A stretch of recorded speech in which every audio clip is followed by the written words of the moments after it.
Hey, what's up guys? We finally got some sunshine after a week straight of rain. So we're gonna get some quick footage today on our backup devices when taking a permit off an oil recloser or breaker. And we're also gonna be doing our giveaway on the fractal wood burning branch from an episode released a couple years ago. So watch to the end guys, and we'll give you all the details on how you can win the Bobsdecline fractal wood burn branch.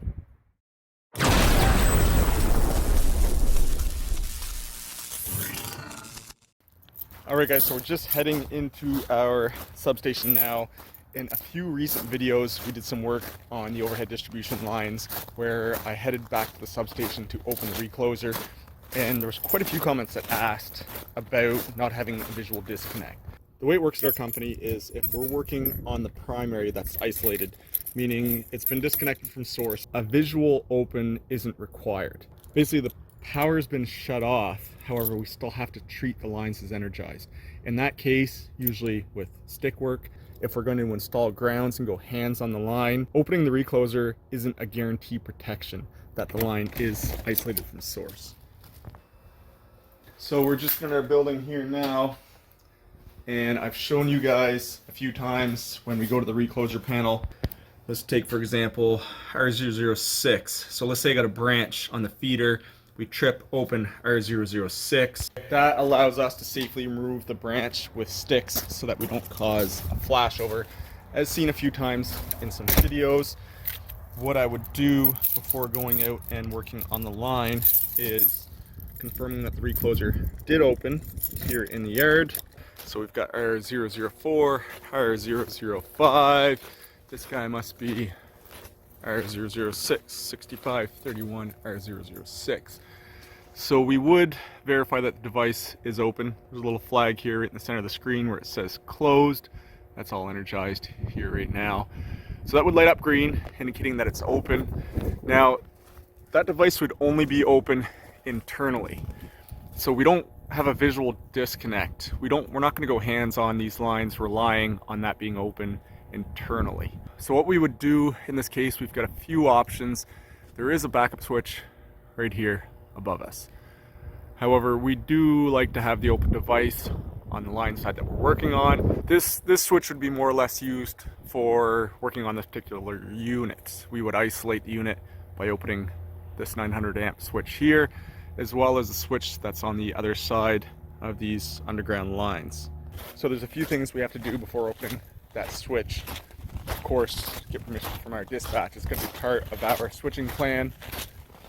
But there's 6 breakers, or 6 reclosers, I should say, in the substation. And not far, we've got all those riser cables in pretty close proximity. The last thing you want to do is open the wrong one. So you can see here, outside of our sub, we've got a set of riser cables right there. We've got another set right here. We've got another set right here. Off in the distance there's a couple more, and there's one way over on the other side of the road out there. So first thing we're going to check is our map. Our map indicates that R006 is associated with this riser pole right here. So on my map we'll look up the 6531 R006 and also confirm that that's feeding 8005 S118. If the wrong riser pole is opened, there's 2 things that could happen. One is you're going to cause an outage, power outage, probably a significant amount of customers. The second thing is, since that line's opened, I'm just going to open it with a stick. A load buster isn't required. We're not breaking any load. However, if you're at the wrong location and you're not using a load buster, that would result in quite a large arc. So there's 2 things, depending on the procedures with your company. You can use a load buster regardless. It's a pretty safe bet, better safe than sorry. And the other option is potential indicator. Put that on your stick, check for potential in the cables. If there's none, then you're safe to open that with your AB sticks. So once that device is open, we'll use this guy here as an example. All 3 switches are in the open position. In most cases, we're going to be out on the lines. We can check for potential and install our grounds on the lines. This switch is actually open for protection for the guys that were working in the substation. So there's a couple permit tags on the pole here right now. In this case, it was used for a visual open for work to be performed in the substation. The guys are all done their work, they're cleared out of there now. They're just waiting to schedule a couple of our crews to do the return switching. There's quite a few protection points on the job that these guys were doing here recently. So I'll show you guys one more thing here before we get to the giveaway. Anytime we're going hands on a line that was energized at primary, you can't rely on an internal device being open. There has to be a visual disconnect. There is no exception for that rule. So we're just going to check out something interesting here. So this is our tap changer on the power transformer. The boys were doing some maintenance on that tap changer. Great big oil bin there. They had to drain all the oil out of it. And just a general scheduled maintenance, clean all the contacts and stuff in there. But while they were working on that tap changer, which would be energized at over 12,000 volts, they did isolate the entire power transformer. So much in the same as how a recloser works, we have our circuit breaker right up here. So inside that tube, the SF6 gas would interrupt the current. And then as a visual, we have our disconnect.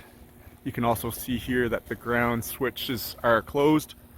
That's tied to ground through those braids, and that bar is the conductor to ground out those cables down to ground, so that these cables above our head are currently now all at the same potential as ground. And then we'd have the same thing going on our low side. They still have their grounds in place here.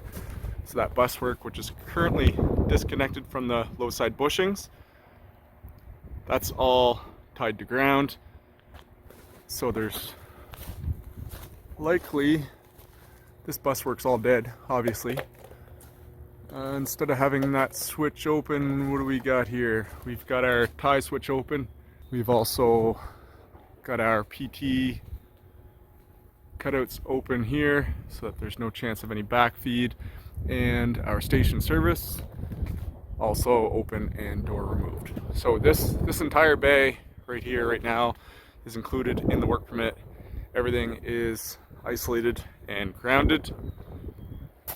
And one last thing we're going to take a look at here. These cables right here, that's 138 kV up there. So these wires were actually connected to that bus work, which has all been dismantled temporarily.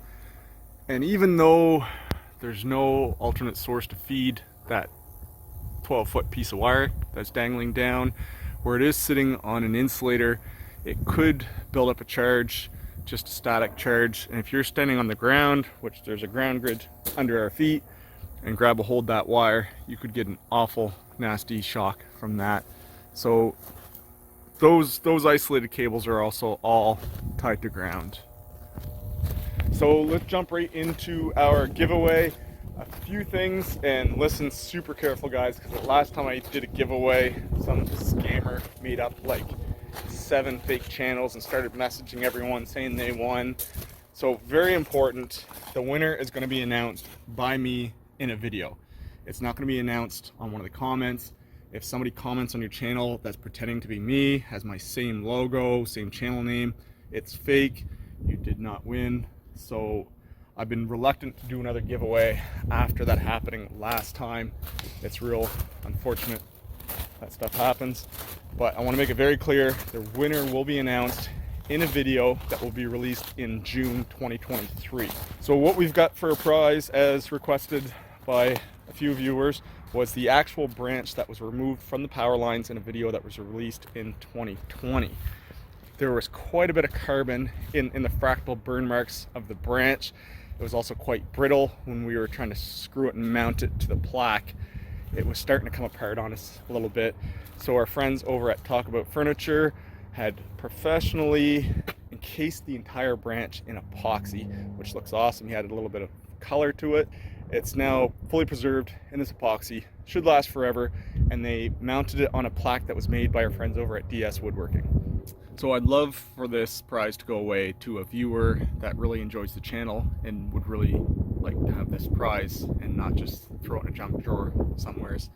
So all you got to do to enter, whether you're a new subscriber, long-time viewer, simply go into the comment section. Let me know that you're interested in the giveaway and include where it is that you're from. And then just write a quick paragraph as to why you think you should win. Whether you're an apprentice new in the trade, somebody that spent your entire career working on power lines, even if you're not in the trade at all, but you enjoy watching the channel and learning. I don't know. I'm leaving it pretty open, guys. I'm gonna take my 20 favorite comments and throw them into a random draw, and we will draw for the prize in June, and I'll cover all shipping expenses to get that to you.